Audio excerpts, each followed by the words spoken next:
Welcome to wishful ಅಡುಗೆ ಮನೆ. ಇವತ್ತು ಬೇರೆ ತರ ಜೋಳದಿಂದ ಏನ್ ಮಾಡ್ತೀಯ ಪ್ರತಿಭಾ? ಹೌದು ಆಶಾ, ಬೇರೆ ತರ ಜೋಳ ಮತ್ತೆ ಇಲ್ಲಿ ಬದನೆಕಾಯಿನ ನೋಡ್ಬಿಟ್ಟು ಅಕಸ್ಮಾತ್ ಬದನೆಕಾಯಿ ಪಲ್ಯ ಬದನೆಕಾಯಿ ಎಣ್ಗಾಯಿ ರೊಟ್ಟಿ ಮಾಡ್ತಾ ಇದೀವಿ ಅಂತ ಅನ್ಕೊಂಡಿದ್ರೆ ಆ ತರ ಅನ್ಕೋಬೇಡಿ. ತುಂಬಾ ಹೆಲ್ದಿ, ತುಂಬಾ ನ್ಯೂಟ್ರಿಷಿಯಸ್ ರೆಸಿಪಿನ ಮಾಡ್ತಾ ಇದೀವಿ. ಯಾರಿಗಾದ್ರೆ ಡಯಾಬಿಟೀಸ್ ಇದೆ ಅನ್ನೋರ್ನು ಕೂಡ ಮಾಡ್ಕೊಂಡು ತಿನ್ಕೋಬಹುದು, ಅಷ್ಟು ರುಚಿಯಾಗಿರುತ್ತೆ. ಸೊ ಇವತ್ತೇ ಜೋಳ ಮತ್ತೆ ಬದನೆಕಾಯಿನ ಯೂಸ್ ಮಾಡ್ಬಿಟ್ಟು ತುಂಬಾ ಡಿಫ್ರೆಂಟ್ ಆಗಿ ಒಂದು ರೆಸಿಪಿ ಮಾಡ್ತಾ ಇದೀವಿ. ತುಂಬಾ ಅಥೆಂಟಿಕ್, ತುಂಬಾ ಹಳೆ ರೆಸಿಪಿ ಆಶಾ. ತುಂಬಾ ಅಂದ್ರೆ ತುಂಬಾ ಹಳೆ ರೆಸಿಪಿ. ಸೊ ಇವಾಗ ಇಲ್ಲಿ ನೀವು ಜೋಳನು ನೋಡಬಹುದು, ಒಂದ್ ಸ್ವಲ್ಪ ಜೋಳ ಡಿಫ್ರೆಂಟ್ ಆಗಿದೆ. ಯಾಕಂದ್ರೆ ಇದು ಪಾಲಿಶ್ ಮಾಡಿರುವಂತ ಜೋಳ. ಇದು ಇಲ್ಲೊಂದಿದೆ, ಇನ್ನೊಂದು ಇದು ಪಾಲಿಶ್ ಮಾಡ್ಲಾ ಅಂತ ಜೋಳ. ನಾವು ರೊಟ್ಟಿಗೆಲ್ಲ ಯೂಸ್ ಮಾಡ್ತೀವಲ್ಲ ಆ ಜೋಳ ಇದು. ಇದು ಆ ಜೋಳ. ಬಟ್ ಇವತ್ತೇ ನಾವು ಇದೇ ಜೋಳನ ತಗೊಂಡು ಹೋಗ್ಬಿಟ್ಟು ನಮ್ ಸೈಡ್ ಆಶಾ ಏನ್ ಮಾಡ್ತಾರೆ ಅಂದ್ರೆ ಪಾಲಿಶ್ ಮಾಡ್ತಾರೆ ಜೋಳನ. ಸೊ ಇದೇ ಜೋಳನ ಅಲ್ಲೊಂದ್ ಮಷಿನ್ ಬರುತ್ತೆ. ಸೊ ಪಾಲಿಶ್ ಮಾಡಿದಾಗ ಈ ತರ ಕಲರ್ ಬರುತ್ತೆ. ಅಂದ್ರೆ ಮೇಲ್ಗಡೆದು ಸಿಪ್ಪೆ ಉಚ್ಚಿರುತ್ತೆ ಅಷ್ಟೇನೆ ಇದ್ರ. ಈ ತರ ಇವಾಗ ನಾವ್ ಹೆಂಗ್ ಮಾಡೋದು, ಇದನ್ನ ಇಲ್ಲ ಅಂದ್ರೆ ಈ ನಾರ್ಮಲ್ ಜೋಳನ ತಗೊಂಡ್ಬಿಟ್ಟು ಸ್ವಚ್ಛಾಗಿ ನೀರಲ್ಲಿ ಒಂದ್ 2 ಸರ್ತಿ ತೊಳೆದ್ಬಿಟ್ಟು ಮಿಕ್ಸಿ ಜಾರಿಗೆ ಹಾಕ್ಬಿಟ್ಟು ಬರೀ ಆನ್ ಆಫ್ ಮಾಡ್ಬಿಟ್ಟು ಆಮೇಲೆ ತೊಳೆದು ನೆಕ್ಸ್ಟ್ ನಾನು ಹೆಂಗ್ ತೋರಿಸ್ತೀನಿ ಆ ತರ ನೀವು ಯೂಸ್ ಮಾಡ್ಕೋಬಹುದು. ಸೊ ಮಿಕ್ಸರ್ ಅಲ್ಲಿ ಕೂಡ ನೀವು ಜೋಳನ ಪಾಲಿಶ್ ಮಾಡ್ಕೋಬಹುದು. ಸೊ ಈ ಜೋಳನ ನಾವು ಪಕ್ಕಕ್ಕೆ ಇಡೋಣ, ಯಾಕಂದ್ರೆ ಇದು ಯೂಸ್ ಮಾಡ್ತಾ ಇಲ್ಲ ಇವತ್ತೇ. ನಾವು ಈ ಪಾಲಿಶ್ಡ್ ಜೋಳನ ಯೂಸ್ ಮಾಡ್ತಾ ಇದೀವಿ. ತುಂಬಾ ಬಿಳಿಯಾಗಿ ಕಾಣ್ತಾ ಇರ್ಬೋದು ನೋಡಿ. ಹೌದು, ಮುತ್ತು ಕಾಣ್ದಂಗ್ ಕಾಣ್ತಾ ಇದೆ, ಅಷ್ಟು ಚೆನ್ನಾಗಿ ಕಾಣ್ತಾ ಇದೆ ಇದು. ಸೊ ಇವಾಗ ಏನ್ ಮಾಡೋಣ ಅಂದ್ರೆ ಆಶಾ, ಈ ಜೋಳನ ನಾವು ಪಕ್ಕಕ್ಕಿಟ್ಟು ನೆಕ್ಸ್ಟ್ ಏನ್ ಮಾಡೋದು ಅಂತ ನೋಡೋಣ. ನೋಡಿ, ಇವಾಗ ನಾವು ಪಾಲಿಶ್ಡ್ ಜೋಳ ಏನಿದೆ ಅಲ್ಲ ಇದನ್ನ ಹಾಕೊಳ್ಳೋಣ ಅಂತ. ಇಲ್ಲಿ ನಾನು 2 ಗ್ಲಾಸ್ ಅಷ್ಟು ಹಾಕೋತಾ ಇದ್ದೀನಿ. ನೀರ್ ಕುಡಿಯೋ ಗ್ಲಾಸ್ ಇರುತ್ತಲ್ಲ ಅದ್ರಿಂದ. ನೋಡಿ, ಕ್ವಾಂಟಿಟಿನೂ ನೋಡ್ಬಿಟ್ಟು ಹಾಕೊಳ್ಳಿ, ಯಾಕಂದ್ರೆ ನೀರಿನ ಕ್ವಾಂಟಿಟಿ ನಮ್ಗೆ ಗೊತ್ತಾಗ್ಬೇಕು. ಸೊ ಇದು ಪಾಲಿಶ್ ಇರುತ್ತಲ್ಲ, ಒಂದ್ ಸ್ವಲ್ಪ ಹಿಟ್ಟಿಟ್ಟಿರುತ್ತೆ ಇದು. ಹಾಗಾಗಿ ಇದನ್ನ ನಾವು ತೊಳ್ಕೋಬೇಕು. ಡಸ್ಟ್ ಎಲ್ಲ ಇರುತ್ತಲ್ಲ ಅದನ್ನೆಲ್ಲ ಹೊಂಟೋಗ್ಬೇಕು ಅಂತ ಹೇಳಿ. ಈ ತರ ಏನೇ ಗಲೀಜಿದ್ರೆ ಬಂದ್ಬಿಡುತ್ತೆ ಆಶಾ. ಸೊ ಇದನ್ನ ನಾವು ಈ ತರ ಒಂದ್ 2 ಸರ್ತಿ ತೊಳ್ಕೊಂಡು ಬರೋಣ. ನೋಡಿ, ಇದನ್ನ ನಾನು 3 ಸರ್ತಿ ಜೋಳನ ತೊಳ್ಕೊಂಡಿದ್ದೀನಿ. ಇಲ್ಲಿ ಏನು ಡಸ್ಟ್ ಇವಾಗ ಬಂದಿಲ್ಲ. ಇದ್ರದ್ದು ನೀರನ್ನ ತೆಗೆದ್ಬಿಟ್ಟು ಪಕ್ಕಕ್ಕಿಡೋಣ. ನೋಡಿ, ಯಾವ ಗ್ಲಾಸ್ ಇಂದ ನಾವು ಜೋಳನ ತಗೊಂಡಿದ್ವಲ್ಲ ಅದೇ ಗ್ಲಾಸ್ ಇಂದ ಇಲ್ಲಿ 1 ಕಪ್ ಜೋಳಕ್ಕೆ ಆಶಾ ಪಾಲಿಶ್ ಇರೋದ್ರಿಂದ ಜೋಳ 3.5 ಗ್ಲಾಸ್ ಅಷ್ಟು ನಾನು ನೀರನ್ನ ಹಾಕೋತಾ ಇದ್ದೀನಿ. ಸೊ ಟೋಟಲ್ ನಾನು ಇಲ್ಲಿ 7 ಗ್ಲಾಸ್ ಅಷ್ಟು ನೀರನ್ನ ಹಾಕೋತಾ ಇದ್ದೀನಿ. ಯಾಕಂದ್ರೆ ನಾನು ಇಲ್ಲಿ 2 ಗ್ಲಾಸ್ ಅಷ್ಟು ಇದನ್ನ ತಗೊಂಡಿದ್ದೀನಿ. ನೋಡಿ, ಟೋಟಲ್ 7 ಗ್ಲಾಸ್ ಅಷ್ಟು ನೀರನ್ನ ಹಾಕೊಂಡಿರೋದು. ಇವಾಗ ನೀರು ಚೆನ್ನಾಗಿ ಕುದಿ ಬರ್ಬೇಕು ಆಶಾ. ಸ್ವಲ್ಪ ನೀರು ಬಿಸಿ ಆಗೋಕ್ ಬಿಡೋಣ. ನೋಡಿ, ಇವಾಗ ನೀರ್ ಹೆಸರು ಬಂದಿದೆ. ಇಲ್ಲಿ ಇದ್ರೊಳಗಡೆ ಒಂದ್ 2 ಸ್ಪೂನ್ ಅಷ್ಟು ಎಣ್ಣೆ ಹಾಕೋಣ. ಯಾಕಂದ್ರೆ ಜೋಳ ಚೆನ್ನಾಗಿ ಬೈಬೇಕಲ್ಲ ಆಶಾ, ಅದಕ್ಕೋಸ್ಕರ 2 ಸ್ಪೂನ್ ಎಣ್ಣೆ ಕೊಡಿ. ಇವಾಗ ನಾವು ತೊಳೆದಿಟ್ಕೊಂಡಿದ್ವಲ್ಲ ಜೋಳ ಅದನ್ನ ಹಾಕೊಳ್ಳೋಣ. ಮಾಡೋದು ಈಸಿನೇ ಇದೆ, ಯಾಕಂದ್ರೆ ಒಂದ್ ಸರ್ತಿ ವಿಸಲ್ಗಳು ಹಾಕ್ಬಿಟ್ರೆ ಆಶಾ ಬೇಗ ಆಗುತ್ತೆ. ಆಮೇಲೆ ಹೆಲ್ತ್ ತುಂಬಾ ಒಳ್ಳೇದು. ಹೌದು. ನೋಡಿ, ಎಲ್ಲ ಜೋಳ ಹಾಕಿದ ನಂತರ ಆಶಾ ಇದು ಒಂದ್ ಸರ್ತಿ ನಾವು ಈ ತರ ಕೈ ಆಡಿಸ್ಕೋಬೇಕು. ಇವಾಗ ಒಂದ್ 2 ಸರ್ತಿ ಈ ತರ ಕೈ ಆಡಿಸಿದ ನಂತರ ನೋಡಿ, ಇವಾಗ ಕುಕ್ಕರ್ ಲಿಡ್ ಅನ್ನ ಹಾಕೋಣ. ಮೀಡಿಯಂ ಫ್ಲೇಮ್ ಅಲ್ಲಿ ಇಟ್ಕೊಳ್ಳೋಣ. Low to medium flame, high flame ಇಟ್ಕೋಬೇಡಿ. ಲೋ ಟು ಮೀಡಿಯಂ ಫ್ಲೇಮ್ ಅಲ್ಲಿ ಒಂದ್ 10 ರಿಂದ 15 ವಿಸಲ್ ನಾವು ತಕೊಂಡ್ ಬರ್ಬೇಕು. ಸೊ ಇದನ್ನ ಪಕ್ಕಕ್ಕೆ ಕುದಿಯೋಕೆ ಇಟ್ಟು ನೆಕ್ಸ್ಟ್ ಏನ್ ಮಾಡೋದು ಅಂತ ನೋಡೋಣ. ನೋಡಿ, ಇಲ್ಲಿ ಇನ್ನೊಂದು ಕುಕ್ಕರ್ ಅನ್ನ ತಗೊಂಡಿರೋದು. ಇದ್ರ ಒಳಗಡೆ ಇಲ್ಲಿ ನಾನು ಒಂದ್ ಅರ್ಧ ಕಪ್ಪದಷ್ಟು ಕಡಲೆನ ತಗೊಂಡಿರೋದು. ಕಡಲೆ ಏನ್ ನೆನ್ಸಿಲ್ಲ, ಕಾಳು. ಹೌದು, ಕಡಲೆ ಕಾಳು. ಸೊ ಇದನ್ನ ಏನ್ ನೆನ್ಸಿಲ್ಲ, ನೀವು ಡೈರೆಕ್ಟ್ ಆಗಿ ತಗೋಬಹುದು. ನೋಡಿ, ಇಲ್ಲ ನಮ್ಮ ಹತ್ರ ಅಷ್ಟು ಟೈಮ್ ಇಲ್ಲ ಅಂದ್ರೆ ನೀವು ರಾತ್ರಿ ನೆನೆಸಿ ಬೆಳಗ್ಗೆ ಕೂಡ ವಿಸಲ್ಕ ಹಾಕೋಬಹುದು. ಇದ್ರ ಜೊತೆ ಇಲ್ಲಿ ಕಡಲೆ ಬೀಜ ತಗೊಂಡಿದೀವಿ ಅರ್ಧ ಕಪ್ಪದಷ್ಟು, ಮತ್ತೆ ಅರ್ಧ ಕಪ್ಪದಷ್ಟು ತೊಗರಿ ತಗೊಂಡಿರೋದು ಅಷ್ಟೇ. ತೊಗರಿ ಕಾಳೆ ಇದು ಎಲ್ಲ ಕಾಳೆ ತಗೋಬೇಕು. ನೋಡಿ, ಇದೆಲ್ಲಾನು ಏನ್ ಮಾಡೋಣ ಅಂದ್ರೆ ನೀರ್ ಹಾಕ್ಬಿಟ್ಟು ಒಂದ್ 2 ಸರ್ತಿ ತೊಳ್ಕೊಂಡ್ ಬರೋಣ. ಯಾಕಂದ್ರೆ ಡಸ್ಟ್ ಏನಾದ್ರೂ ಇದ್ರೆ ಹೋಗ್ಬಿಡುತ್ತೆ. ಸೊ ಇದನ್ನ ತೊಳ್ಕೊಂಡ್ ಬರೋಣ. ನೋಡಿ, ಈ ತರ ತೊಳ್ಕೊಂಡ್ ಬಂದ ನಂತರ ಕಾಳುಗಳು ಕುದಿಯೋಕೆ ಎಷ್ಟು ನೀರ್ ಬೇಕು ಅಷ್ಟು ನೀರುಗಳನ್ನ ಹಾಕೊಳ್ಳೋಣ ಆಶಾ. ಸೊ ಅಷ್ಟು ನೀರ್ ಹಾಕೊಂಡ್ಬಿಟ್ಟು ಮೇಲ್ಗಡೆ ಲಿಡ್ ಅನ್ನ ಮುಚ್ಚಿಬಿಟ್ಟು ಇದನ್ನ ಮೀಡಿಯಂ ಫ್ಲೇಮ್ ಅಲ್ಲಿ ಒಂದ್ 7 ರಿಂದ 8 ವಿಸಲ್ ತಕೊಂಡ್ ಬರೋಣ. 7 ರಿಂದ 8 ವಿಸಲ್ ಸಾಕಾಗುತ್ತೆ, ಅಷ್ಟು ಸಾಕಾಗುತ್ತೆ. ಸೊ ಈಗ 2 ಕುಕ್ಕರ್ನು ಹಾಕಿದ್ದೀವಿ ವಿಸಲ್ಗೆ. ಇನ್ ಆಗೋ ತನಕ ಇನ್ನೊಂದ್ ನೆಕ್ಸ್ಟ್ ಏನ್ ಮಾಡೋದು ಅಂತ ನೋಡೋಣ. ನೋಡಿ ಇಲ್ಲಿ ಬದನೆಕಾಯಿನ ತಗೊಂಡಿರೋದು ಇದು ನಾಟಿ ಬದನೆಕಾಯಿ ನಮ್ಮ ಸೈಡ್ ಸಿಗುತ್ತಲ್ಲ ಈ ತರ. ಸೊ ನೀವು ನಿಮ್ ಕಡೆ ಯಾವ ತರ ಬದನೆಕಾಯಿ ಸಿಗುತ್ತೆ ಆ ತರ ಬದನೆಕಾಯಿ ತಗೊಳ್ಳಿ. ನಾನು ಇಲ್ಲಿ 3 ಬದನೆಕಾಯಿ ತಗೊಂಡಿದ್ದೀನಿ, ಯಾಕಂದ್ರೆ ನನ್ನ ಕ್ವಾಂಟಿಟಿ ಜಾಸ್ತಿ ಇದೆ ಅಂತ. ಸೊ ಇವಾಗ ಈ ಬದನೆಕಾಯಿನ ನಾವು ನೋಡಿ ಈ ತರ ಸಣ್ಣದಾಗಿ ಬದನೆಕಾಯಿನ ಕಟ್ ಮಾಡ್ಕೊಂಡು ಬಂದಿರೋದು. ಇವಾಗ ಏನ್ ಮಾಡೋಣ ಅಂದ್ರೆ ಇದು ಬದನೆಕಾಯಿ ತೆಗಿಯೋಷ್ಟೇ ನೀರ್ ಹಾಕೊಳ್ಳೋಣ, ತುಂಬಾ ಜಾಸ್ತಿ ಬೇಡ ನೋಡಿ, ಯಾಕಂದ್ರೆ ಇದು ತುಂಬಾ ಎಳೆದಿದೆ ಅಲ್ಲ ಬದನೆಕಾಯಿ. ಹೌದು, ಸೊ ಬೇಗ ಬೇಯುತ್ತೆ ನೋಡಿ. ಇವಾಗ ಲಿಡ್ ಅನ್ನ ಮುಚ್ಚಿಬಿಟ್ಟು ಲೋ ಫ್ಲೇಮ್ ಅಲ್ಲಿ 1-2 ನಿಮಿಷ ಇದನ್ನ ಕುದಿಸ್ಕೊಂತ ನೋಡಿ. ಇಲ್ಲಿ ಬದನೆಕಾಯಿ ಕುದ್ದಿದೆ, ತುಂಬಾ ಚೆನ್ನಾಗಿ ಸಾಫ್ಟ್ ಆಗಿ ಬದನೆಕಾಯಿ ಕುದ್ದಿದೆ, ಇಲ್ಲಿ ನೋಡ್ಬೋದು. ಸೊ ಇವಾಗ ಇದು ಒಂದು ಸ್ವಲ್ಪ ಈ ತರ ಸ್ಪೂನ್ ಇಂದ ಸ್ಮ್ಯಾಶ್ ಮಾಡ್ಕೊಳ್ಳೋಣ ನೋಡಿ. ಈ ತರ ಚೆನ್ನಾಗಿ ಸ್ಮ್ಯಾಶ್ ಮಾಡ್ಕೊಂಡಿರೋದು. ಇವಾಗ ಇದನ್ನ ಪಕ್ಕಕ್ಕೆ ಇಡೋಣ. ಆಮೇಲೆ ಕುದ್ದಿರೋ ಜೋಳ ಏನಾಗಿದೆ ಅಂತ ನೋಡೋಣ ನೋಡಿ. ವಿಸಲ್ ಎಲ್ಲ ಇಳಿದಿದೆ, ಎಷ್ಟು ಚೆನ್ನಾಗಿ ಕುದ್ದಿದೆ ಅಂದ್ರೆ ಒಂಥರ ಸಬ್ಬಕ್ಕಿ ತರ ಕಾಣ್ತಾ ಇದೆ. ಯಾರು ಅನ್ನೋದೇ ಇಲ್ಲ ಇದು ಜೋಳ ಇದೆ ಅಂತ. ನೋಡಿ ಎಷ್ಟು ಚೆನ್ನಾಗಿದೆ, ಎಷ್ಟು ಬಿಳಿಯಾಗಿದೆ ನೋಡಿ. ಇದನ್ನ ನೀಟಾಗಿ ಇವಾಗ ಮಿಕ್ಸ್ ಮಾಡ್ಕೊಳ್ಳೋಣ. ಇವಾಗ ನೋಡಿ ಇದು ಚೆನ್ನಾಗಿ ಬೈದಿದೆ, ಇನ್ನೂ ಬಿಸಿ ಆಗ್ತಾ ಇದೆ ಕೈಗೆ. ಇದನ್ನ ನಾವು ಆರಾಕ್ಬೇಕು. ಸೊ ಒಂದು ತಟ್ಟೆಗೆ ಆರಾಕೊಳ್ಳೋಣ ನೋಡಿ. ಒಂದು ದೊಡ್ಡದು ತಟ್ಟೆನ ತಗೊಂಡ್ಬಿಟ್ಟು ಇದನ್ನ ಆರಾಕೊಳ್ಳೋಣ ನೋಡಿ. ಮುತ್ತು ಕಾಣಿಸ್ದಂಗೆ ಕಾಣಿಸ್ತಾ ಇದೆ, ಯಾರು ಇದು ಜೋಳದಿಂದ ಮಾಡಿದೀವಿ ಅಂತ ಅನ್ನೋದೇ ಇಲ್ಲ, ಅಷ್ಟು ಚೆನ್ನಾಗಿದೆ. ನೋಡೋಕೆ ಹೋದ್ರೆ ಸಬ್ಬಕ್ಕಿ ತರ ಕಾಣ್ತಾ ಇದೆ. ಇದು ನೋಡಿದ್ರೆ ಪ್ರತಿಭಾ ಬೆಂದಿಲ್ವೇನೋ ಅನ್ನೋ ತರ ಕಾಣುತ್ತೆ ನೋಡು. ಹೌದು, ಎಲ್ಲ ಫುಲ್ ನೀಟಾಗಿ ಮುತ್ತಂಗೆ ಸಪ್ರೇಟ್ ಆಗಿ ಇದೆ. ಕರೆಕ್ಟ್ ನೋಡಿ, ಬಟ್ ಚೆನ್ನಾಗೆ ಮೆತ್ತಗಾಗಿದೆ ಇದು. ನಾವು ಕಿಚಡಿ ಎಲ್ಲ ಮಾಡ್ತೀವಲ್ಲ ಆ ತರಾನೇ ಆಗಿರೋದು ನೋಡಿ. ಬರೀ ಸ್ಪೂನ್ ಇಟ್ರೆ ಸಾಕು, ಸ್ಮ್ಯಾಶ್ ಆಗ್ತಾ ಇದೆ ನೋಡಿ. ಈ ತರ ನೀಟಾಗಿ ಆರಾಕೊಳ್ಳೋಣ.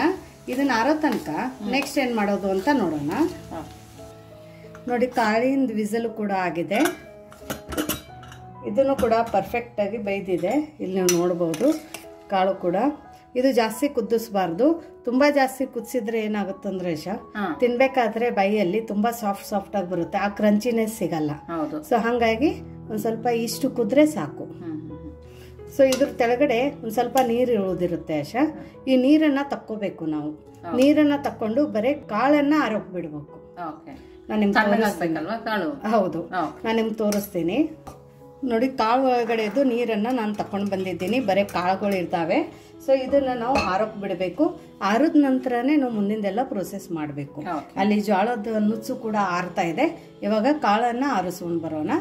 ಸೊ ಇದು ಕಾಳು ಆರೋ ತನಕ ನೆಕ್ಸ್ಟ್ ಏನ್ ಮಾಡೋದು ಅಂತ ನೋಡೋಣ ನೋಡಿ. ಇಲ್ಲಿ ಜೋಳದ ರೊಟ್ಟಿ ಮಾಡ್ಕೊಂಡಿರೋದು. ಜೋಳದ ರೊಟ್ಟಿ ಹೆಂಗ್ ಮಾಡೋದು ಅಂತ ಬೇಕಂದ್ರೆ ಜೋಳದ ರೊಟ್ಟಿ ವಿಡಿಯೋ ಕೂಡ ಅಪ್ಲೋಡ್ ಮಾಡಿದ್ದೀವಿ, ಅಲ್ಲಿ ನೀವು ನೋಡ್ಬೋದು. ಬಟ್ ಇವತ್ತು ಈ ಮುದ್ದಿಗೆ ಜೋಳದ ರೊಟ್ಟಿ ತುಂಬಾ ದಪ್ಪದಾಗಿ ಮಾಡ್ಕೋಬೇಕು. ನಾವು ಜೋಳದ ಮುಟ್ಟಿಗೆ ಹೆಂಗ್ ರೊಟ್ಟಿ ಮಾಡ್ಕೋತೀವಲ್ಲ ಆ ತರ ರೊಟ್ಟಿ ಮಾಡ್ಬೇಕು ಇದಕ್ಕೆ. ಯಾಕಂದ್ರೆ ಮೇನ್ ಇದು ಯಾಕೆ ಹಾಕ್ಬೇಕಂತ ನಾನು ನಿಮ್ಗೆ ಮುಂದೆ ಹೇಳ್ತೀನಿ. ಇದನ್ನ ಸಣ್ಣದಾಗಿ ಇವಾಗ ಕಟ್ ಮಾಡ್ಕೊಳ್ಳೋಣ. ರೊಟ್ಟಿನೂ ಹಾಕೊಬೇಕು. ಹೌದು, ಯಾಕಂದ್ರೆ ರೊಟ್ಟಿನೂ ಆರ್ಬೇಕು. ಹಂಗಾಗಿ ನಾ ರೊಟ್ಟಿ ಮಾಡಿಟ್ಕೊಂಡಿದ್ದೆ ಎಲ್ಲ ಕುಕ್ಕರ್ ಆಗೋ ತನಕ. ಸೊ ನೋಡಿ, ಇವಾಗ ಇದು ಮುರಿದಿರೋದ್ ರೊಟ್ಟಿನ ನಾವು ಒಂದು ಮಿಕ್ಸಿ ಜಾರಕ್ಕೆ ಹಾಕೊಳ್ಳೋಣ ಯಾಕಂದ್ರೆ ಕೈಲೇ ಮುರ್ಕೋತ್ ಕೂತ್ರೆ ತುಂಬಾ ಜಾಸ್ತಿ ಟೈಮ್ ತಗೋತದ, ಆಮೇಲೆ ಸಣ್ಣದಾಗಿ ಆಗಂಗಿಲ್ಲ. ಸೊ ಹಂಗಾಗಿ ಇದಕ್ಕೇನೆ ಒಂದ್ ಅರ್ಧ ಸ್ಪೂನ್ ಅಷ್ಟು ಎಣ್ಣೆ ಹಾಕೊಳ್ಳೋಣ, ಯಾಕಂದ್ರೆ ಬಿಡಿ ಬಿಡಿಯಾಗಿ ಚೆನ್ನಾಗಿ ಬರುತ್ತೆ ಅಂತ. ನೀರೇನು ಹಾಕಂಗಿಲ್ಲ, ನೀರ್ ಹಾಕೋಂಗಿಲ್ಲ. ಇದೇ ತರ ನಾವು ಇದನ್ನ ಮಿಕ್ಸಿ ಮಾಡ್ಕೊಂಡು ಬರೋಣ ನೋಡಿ. ಈ ತರ ಸಣ್ಣ ಮಿಕ್ಸಿ ಮಾಡ್ಕೊಂಡು ಬಂದಿರೋದು. ಸೊ ನೀವು ಅದೇ ಎಣ್ಣೆ ಹಾಕಿಲ್ಲ ಅಂದ್ರೆ ಮುದ್ದಿಯಾಗಿ ಮಿಕ್ಸರ್ ಅಲ್ಲಿ ತಿರ್ಗಂಗಿಲ್ಲ. ಸೊ ಹಂಗಾಗಿ ಎಷ್ಟು ಚೆನ್ನಾಗಿ ಸಾಫ್ಟ್ ಆಗಿ ಬಂದಿದೆ ನೋಡಿ. ಸೊ ಇವಾಗ ಇದನ್ನ ನಾವು ಇದು ನೋಡಿ, ಇವಾಗ ಜೋಳದೆಲ್ಲ ನೀಟಾಗಿ ತಣ್ಣಗಾಗಿದೆ ನೋಡಿ. ಎಷ್ಟು ಸಾಫ್ಟ್ ಅಂದ್ರೆ ಇಲ್ಲ ನಮ್ಮ ಕೈಗೆ ಏನೋ ಒಂದ್ ಸ್ವಲ್ಪ ಕಾಳ ಹತ್ತಾ ಇದೆ ಅಂದ್ರೆ ಒಂದ್ ಸ್ವಲ್ಪ ನೀಟಾಗಿ ಇದನ್ನ ನೀವು ಸ್ಮ್ಯಾಶ್ ಮಾಡ್ಕೋಬೇಕು. ಬಟ್ ಆಲ್ರೆಡಿ ನಾನು ಅವಾಗ್ಲೇನೆ ಒಂದ್ ಸ್ವಲ್ಪ ಸ್ಮ್ಯಾಶ್ ಮಾಡ್ಕೊಂಡಿದ್ವಿ ಬಿಸಿದ್ರಲ್ಲಿನೇ. ಹೌದು. ಸೊ ಹಂಗಾಗಿ ಇವಾಗ ಇದು ಚೆನ್ನಾಗಿ ಆರಿದೆ ಅಲ್ಲ. ಇವಾಗ ನೆಕ್ಸ್ಟ್ ಇದ್ರೊಳಗಡೆ ನಾವು ನೋಡಿ, ಇವಾಗ ನಾವು ಇದು ರೊಟ್ಟಿಯನ್ನು ಮಿಕ್ಸಿಗೆ ಹಾಕೊಂಡಿದ್ವಲ್ಲ ಅದನ್ನ ನೋಡಿ. ಇವಾಗ ಎಲ್ಲ ತರ ಕಾಳು ಕುದಿಸ್ಕೊಂಡಿದ್ವಿ ಅಲ್ಲ, ಸೊ ಅದನ್ನು ಕೂಡ ಹಾಕೊಳ್ಳೋಣ. ರುಚಿಗೆ ಉಪ್ಪು ಹಾಕೊಳ್ಳೋಣ, ಯಾಕಂದ್ರೆ ನಾವು ಕಾಳು ಕುದಿಸ್ಬೇಕಾದ್ರೂ ಉಪ್ಪು ಹಾಕೊಂಡಿಲ್ಲ, ಜೋಳ ಕುದಿಸ್ಬೇಕಾದ್ರೂ ಉಪ್ಪು ಹಾಕೊಂಡಿಲ್ಲ. ಸೊ ಉಪ್ಪನ್ನ ನೋಡ್ಬಿಟ್ಟು ಹಾಕೊಳ್ಳಿ. ಇವಾಗ ಇದಕ್ಕೆ ಕಾರ್ಯಾಳ ಕುಟ್ಟ ಹಾಕೊಳ್ಳೋಣ. ಇದಕ್ಕೆ ಗುರ್ಯಾಳ ಕುಟ್ಟ ಕೂಡ ಅಂತೀವಿ. ಹುಚ್ಚೆಳ್ಳಿದ ಪುಡಿನೂ ಹಾಕೊಳ್ಳೋಣ. ಇದು ಹಾಕೊಳ್ಳೋದ್ರಿಂದ ರುಚಿ ಜಾಸ್ತಿ ಬರುತ್ತೆ ಆಶಾ. ಓಕೆ. ಇವಾಗ ನೋಡಿ ಖಾರಕ್ಕೆ ಕೆಂಪು ಖಾರದ ಪುಡಿ ಹಾಕೋತಾ ಇದ್ದೀನಿ. ಇದು pure Guntur Byadgi red chilli powder ಇದೆ. ಇದರಲ್ಲಿ ಯಾವುದೇ ತರ ಮಸಾಲೆ ಇಲ್ಲ, ಪ್ಲೇನ್ ಇದೆ. ಸೊ ಇದನ್ನೇ ಹಾಕೋಬೇಕು, ಯಾಕಂದ್ರೆ ಇದು ಹಾಕೊಂಡ್ರಿಂದಾನೇ ಇದು ಪರ್ಫೆಕ್ಟ್ ಆಗಿ ಅಥೆಂಟಿಕ್ ಟೇಸ್ಟ್ ಕೊಡುತ್ತೆ. ಸೊ ಯಾರಿಗಾರೆ pure Guntur Byadgi mix red chilli powder ಬೇಕಂದ್ರೆ ಇದು ಪ್ಯೂರ್ ಆರ್ಗ್ಯಾನಿಕ್. ಬೇಕಂದ್ರೆ ಡಿಸ್ಕ್ರಿಪ್ಷನ್ ಬಾಕ್ಸ್ ಅಲ್ಲಿ ವಾಟ್ಸಪ್ ನಂಬರ್ ಅನ್ನ ಕೊಟ್ಟಿದ್ದೀವಿ. ಆ ವಾಟ್ಸಪ್ ನಂಬರ್ಗೆ ಮೆಸೇಜ್ ಮಾಡಿದ್ರೆ ಸಾಕು, ನಿಮ್ಗೆಲ್ಲ ಡೀಟೇಲ್ಸ್ ಬರುತ್ತೆ. ಇವಾಗ ನೋಡಿ ನಾವೇನ್ ಸ್ಮ್ಯಾಶ್ ಮಾಡ್ಕೊಂಡು ಇಟ್ಕೊಂಡಿದೀವಲ್ಲ ಆಶಾ ಬದ್ನಿಕಾಯಿ, ಅದನ್ನ ಹಾಕೊಳ್ಳೋಣ. ಚೆನ್ನಾಗೂ ಬೆಂದಿದೆ ಅಲ್ಲ? ಹೌದು. ಇವಾಗ ನೋಡಿ ಇಲ್ಲಿ ತಪ್ಪಲು, ಉಳ್ಳಾಗಡ್ಡಿ ತಪ್ಪಲು ತಗೊಂಡಿದ್ದೀನಿ ಆಶಾ ನಾನು. ಈರುಳ್ಳಿ ಕಾವು ಅದನ್ನ ತಗೊಂಡಿರೋದು, ಸ್ಪ್ರಿಂಗ್ ಆನಿಯನ್. ನಿಮ್ ಹತ್ರ ಇದು ಇಲ್ಲ ಅಂದ್ರೆ ನಾರ್ಮಲ್ ಈರುಳ್ಳಿ ಕೂಡ ಕಟ್ ಮಾಡಿ ಹಾಕೋಬಹುದು. ಬಟ್ ಮೇನ್ ಅಂದ್ರೆ ಇದು ಹಾಕೊಂಡಿದ್ರೆ ತುಂಬಾ ಚೆನ್ನಾಗಿ ಟೇಸ್ಟ್ ಕೊಡುತ್ತೆ. ಮತ್ತೆ ಇದು ಸಮ್ಮರ್ ಅಲ್ಲಿನೂ ತಿನ್ಬೇಕು ಅಂತೆ ಆಶಾ. ಈರುಳ್ಳಿ ಕಾವು. ಹೌದು. ಆಮೇಲೆ ಕೊತ್ತಂಬರಿ ಸೊಪ್ಪು, ಕೈ ತುಂಬಾ ಕೊತ್ತಂಬರಿ ಸೊಪ್ಪು. ಹೌದು. ನೋಡಿ ಇವಾಗ ಇದೆಲ್ಲ ಹಾಕೊಂಡ ನಂತರ ನೀಟಾಗಿ ಕ್ಯೂಸ್ಕೋಬೇಕು ಆಶಾ, ಎಲ್ಲ ಕಲ್ಸೋ ತರ. ಹೌದು, ಎಲ್ಲ ನೀಟಾಗಿ ಬೈಂಡ್ ಆಗುತ್ತೆ ಇವಾಗ. ಸೊ ನಾನು ಹೇಳಿದೆ ರೊಟ್ಟಿ ಯಾಕೆ ಹಾಕ್ಬೇಕು ಅಂತ. ಇದೆಲ್ಲ ನಾವು ನೀರಲ್ಲಿ ಕುದಿಸಿರ್ತೀವಲ್ಲ ಆಶಾ, ಆಮೇಲೆ ಉಪ್ಪು ಕೊತ್ತಂಬರಿ ಸೊಪ್ಪು ಎಲ್ಲ ತೊಳೆದು ಕಟ್ ಮಾಡಿ ಹಾಕಿರ್ತೀವಿ. ಈರುಳ್ಳಿ ತಪ್ಪಲಿಗೂ ನೀರ್ ಬಿಡುತ್ತೆ. ಸೊ ಆ ನೀರಿನ ಅಂಶ ಬಿಟ್ಟು ಇದೊಂದ್ ಸ್ವಲ್ಪ ನೀರ್ ತರ ಆಗತ್ತೆ. ಸೊ ಆ ನೀರ್ ತರ ಆಗ್ಬಾರ್ದು ಅಂತ ಹೇಳಿ ಇದ್ರ ಒಳಗಡೆ ನಾವು ರೊಟ್ಟಿ ಮಾಡಿ ಹಾಕ್ಬೇಕು. ರೊಟ್ಟಿ ಮಾಡಾಕದಾಗ ನೀರಾಗಲ್ಲ ಆಶಾ. ಯಾಕಂದ್ರೆ ಏನ್ ರೊಟ್ಟಿದು ನಾವು ಪುಡಿ ಮಾಡ್ಕೊಂಡು ಹಾಕೊಂಡಿದ್ವಲ್ಲ, ಅದು ನೀರನ್ನ ಅಬ್ಸರ್ವ್ ಮಾಡ್ಕೊಳ್ಳುತ್ತೆ, ನೀರ್ ಎಳ್ಕೊಳ್ಳುತ್ತೆ ಅದು. ಅವಾಗ ನಾವು ಮಾಡೋ ಅಂತ ಈ ಜೋಳದ ಮುದ್ದಿ ತುಂಬಾ ಪರ್ಫೆಕ್ಟ್ ಆಗಿ ಕರೆಕ್ಟ್ ಆಗಿ ಬರುತ್ತೆ. ನಾವು ಹಾಕಿರೋದೆಲ್ಲ ಹೆಲ್ದಿ ಬರುತ್ತೆ ಬಾ. ತಿಂದ್ರೆ ಸಾಕಲ್ಲ ಮಕ್ಕಳುಗಳು, ಒಂದ್ ತಿಂದ್ರೆ ಸಾಕು ಆಶಾ, ಇನ್ನು ಏನು ಬರೋರ್ಗ ಏನು ಕೇಳಲ್ಲ ಅವರು. ಹೌದೌದು. ಇನ್ ರಜಾ ಬೇರೆ ಸ್ಟಾರ್ಟ್ ಆಯ್ತು. ನಿಜ. ಸೊ ಇದನ್ನ ನೀಟಾಗಿ ಮಿಕ್ಸ್ ಮಾಡ್ಕೊಂಡು ಬರೋಣ. ನೋಡಿ ಈ ತರ ನೀಟಾಗಿ ಮಿಕ್ಸ್ ಮಾಡ್ಕೋಬೇಕು, ಕರೆಕ್ಟ್ ಆಗಿ ಪ್ರತಿ ಒಂದು ಅಗಳಿಗೂ ಹತ್ಬೇಕು ಆಶಾ. ಹೌದು, ಸುತ್ತನೂ ನೋಡು ಎಲ್ಲ ನೀಟಾಗಿ ಕಲ್ಸ್ಕೊಂಡಿದೆ. ಹೌದೌದು. ನೋಡಿ ಈ ತರ ಕಲಿಸ್ಕೊಂಡ ನಂತರ ಇದ್ರದ್ದು ಮುದ್ದೆ ಕಟ್ಕೋಬೇಕು ಆಶಾ. ಕೈಗೆ ನೀರ್ ಆ ತರ ಏನೋ ಅನಿಸ್ತಾ ಇಲ್ಲಲ್ಲ? ಇಲ್ಲ, ಕೈಗೆ ಒಂಚೂರು ನೀರಾಗಿಲ್ಲ. ನೀವು ರೊಟ್ಟಿ ಹಾಕಿಲ್ಲ ಅಂದ್ರೆ ನೀರಾಗುತ್ತೆ. ಕೆಲವೊಬ್ರು ನಮ್ ಸೈಡ್ ಇದ್ರ ಒಳಗಡೆ ಹೂರ್ಣದ ಹೋಳಿಗೆ ಮಾಡಿ ಕೂಡ ಹಾಕ್ತಾರೆ. ಬಟ್ ಅದು ಒಂದ್ ಸ್ವಲ್ಪ ಸ್ವೀಟ್ನೆಸ್ ಆಗುತ್ತೆ. ಸೊ ಡಯಾಬಿಟೀಸ್ ಇದ್ದವರು ತಿನ್ನೋಕ್ಕಾಗಂಗಿಲ್ಲ, ಅದ್ರ ರುಚಿ ಜಾಸ್ತಿ ಬರುತ್ತಲ್ಲ, ಹಂಗಾಗಿ.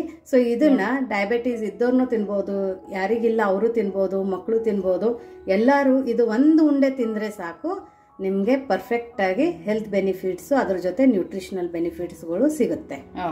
ನೋಡಿ ಉಂಡೆ ರೆಡಿ ಇದೆ. ಹೌದು, ಎಲ್ಲದನ್ನು ಇದೇ ತರ ಮಾಡ್ಕೊಂಡು ಬರೋಣ. ನೋಡಿ ನಮ್ದು ಜೋಳದ ಹೆಲ್ದಿ ಮುದ್ದಿ ಮಾಡಿ ರೆಡಿ ಆಗಿದೆ. ಸೊ ನೋಡಿದ್ರಲ್ಲ ಯಾವ ತರ ಮಾಡೋದು ಅಂತ. ಎಲ್ಲ ಟಿಪ್ಸ್ ಅನ್ನ ಫಾಲೋ ಮಾಡಿ, ಎಲ್ಲಿ ಮಿಸ್ ಮಾಡಬೇಡಿ. ಇವಾಗ ಏನಂದ್ರೆ ಇದು ಅಂಟಂಟಿರುತ್ತಾ ಹೆಂಗೆ ಅಂತ ಯಾರಿಗ್ ಗೊತ್ತಿಲ್ಲ ಈ ಜೋಳದ ಮುದ್ದಿ, ಅದನ್ನ ನಾನು ನಿಮ್ಗೆ ತೋರಿಸ್ತೀನಿ ಓಪನ್ ಮಾಡಿ. ಮತ್ತೆ ಇದನ್ನು ಯಾವ ತರ ತಿಂತಾರಂತಾನು ತೋರಿಸ್ತೀನಿ. ಸೊ ನೋಡಿ ಇದನ್ನ ಈ ತರ ಕಟ್ ಮಾಡ್ಕೊಳ್ಳೋಣ. ನೋಡಿ ಅಂಟಂಟ್ ಏನು ಇಲ್ಲ, ಎಷ್ಟು ಚೆನ್ನಾಗಿ ಕಾಣಿಸ್ತದೆ ನೋಡಿ, ಕರೆಕ್ಟ್ ಆಗಿ ಇದೆ. ಇವಾಗ ಇದಕ್ಕೆ ಸ್ವಲ್ಪ ಎಣ್ಣೆ ಹಾಕೊಳ್ಳೋಣ ಆಶಾ. ಇಲ್ಲಿ ನಾನು ಕಡಲೆ ಬೀಜದ ಎಣ್ಣೆ ಹಾಕೋತಾ ಇದ್ದೀನಿ. ನೀವು ಮೇಲಿಂದ ಈ ತರ ಎಣ್ಣೆ ಹಾಕೊಂಡು ತಿನ್ನಂಗಿಲ್ಲ ಅಂದ್ರೆ ನಾವು ಮಿದಿಬೇಕಾದ್ರೆ ಉಂಡೆ ಕಟ್ತೀವಲ್ಲ, ಆ ಟೈಮಲ್ಲೂ ಕೂಡ ಎಣ್ಣೆ ಹಾಕಿ ಮಿದ್ದು ಉಂಡೆ ಕಟ್ಬೋದು. ಇದನ್ನ ನಮ್ ಸೈಡು ಇದೇ ತರ ತಿಂತಾರೆ. ಮ್ಯಾಲಿಂದ ಎಣ್ಣೆ ಹಾಕೊಂಡು ಈ ತರ ಮಿಕ್ಸ್ ಮಾಡ್ಕೊಂಡು ನೋಡಶ ತಿಂದು. ತುಂಬಾ ಚೆನ್ನಾಗಿದೆ ಪ್ರತಿಭಾ. ಖಾರ ಉಪ್ಪು ಕರೆಕ್ಟ್ ಆಗಿದೆ, ಪರ್ಫೆಕ್ಟ್ ಆಗಿದೆ. ಹೌದಾ? ಕಾಳು ಕರೆಕ್ಟ್ ಆಗಿ ಬಂದಿದೆ. ಆ ಕ್ರಂಚಿನೆಸ್ ಕಾಳಿಂದು, ಈರುಳ್ಳಿ ತಪ್ಪಲು ಎಲ್ಲ ಸಿಗ್ತಾ ಇದೆ ಬಾಯಿಗೆ, ಕೊತ್ತಂಬರಿ ತುಂಬಾ ಸಖತ್ತಾಗಿ ಸಿಗ್ತಾ ಇದೆ. ಯಾರು ತಿನ್ನಲ್ಲ ಅಂತಾರೆ ಅವರೇ ಈ ತರದ್ದು ಎರಡೆರಡು ಮುದ್ದೆ ತಿಂತಾರೆ. ಹೌದು, ಅಷ್ಟು ಚೆನ್ನಾಗಾಗಿದೆ ಈ ಮುದ್ದೆ.